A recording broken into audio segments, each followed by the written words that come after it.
with a super successful businesswoman, and we were talking about her health. It wasn't actually the start of the conversation, but we got onto the topic of her health and how when people look to improve their health, they actually push towards the fitness side. So going to the gym or going on a really big diet or something like that, usually linked with how we look rather than actually how we feel. And we get deeper in the conversation, and she's talking about waking up during the night, not able to get to sleep. And we say about the stresses of running a business and how we can't switch off, that we're literally at the point of ending up that we are, what's going on here?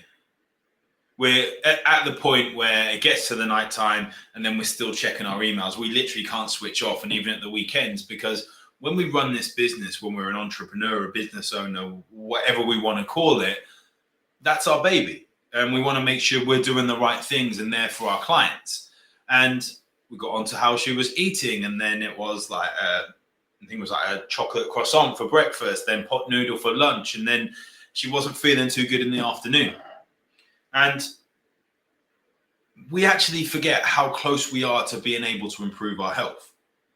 And we think it can be massively overwhelming, no matter how busy we are. And when I start working with people, this is only a very short live, just to say, have a think about how you can move forward with your health. Whether that's drop me a message and ask about it, see where you're at, and we can talk about going through my health revitalization blueprint.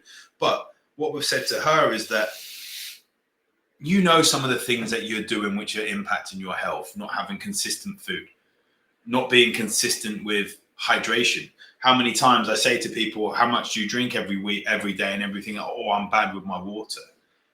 How can we improve this? If you're out in the car, always having a bottle of water there, ideally from BPA-free sources, plastics-free sources, and those sorts of things.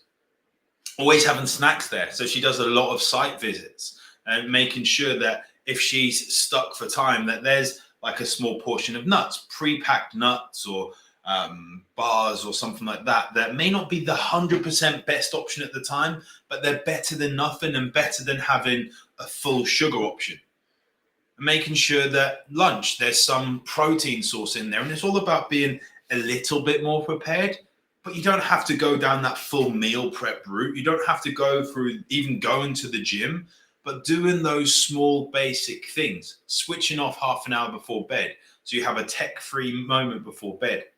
Even sitting there before you eat, not scrolling through your phone, but having 3, 4, 5 deep breaths to switch your body from fight or flight mode into rest and digest mode. Getting the consistent protein throughout the day. But if you're having times where you're relying on coffee to get that caffeine in to give you false energy, that's just putting a plaster or a band-aid over a cut that needs stitches. Eventually that is going to bite you in the butt. It's literally going to bite you in the ass, and you're going to need to do something about it. And prevention always beats the cure. If you can prevent it, it's better than fully breaking. Having protein with meals, like getting some chicken, beef, turkey, whatever it is, some nuts, peanut butter, these sorts of things, having some of those things with meals are going to help. You may not even need to go down the route of counting your calories, because you can see you are actually eating enough. Health isn't just about how we look. Health is massively also about how we feel as well. And you can see signs of stresses, that you get anxiety, things like anxiety rashes, things that show up on the skin, psoriasis, hair falling out when you're brushing it, waking during the night, migraines, brain fog, poor energy throughout the day. Hiding it with caffeine, and you know you're doing it, but eventually that's going to come back to bite you in the bum.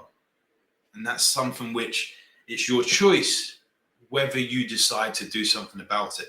You can do the things I've said in this video. If you need further help with this, if you need further help and you actually just need some accountability as well, reach out, because one of the things that is absolutely certain is that I'm certain about is that there's this perception that reaching out for help in some people, it's a weakness. But I've seen it as a strength. And if you don't reach out, it's going to cost you a lot more than if you do reach out in the long run. Just something for you to think about. Thank you for watching today. and have that thought. What is the minimum you can do to improve your health just a tiny bit to move forward today?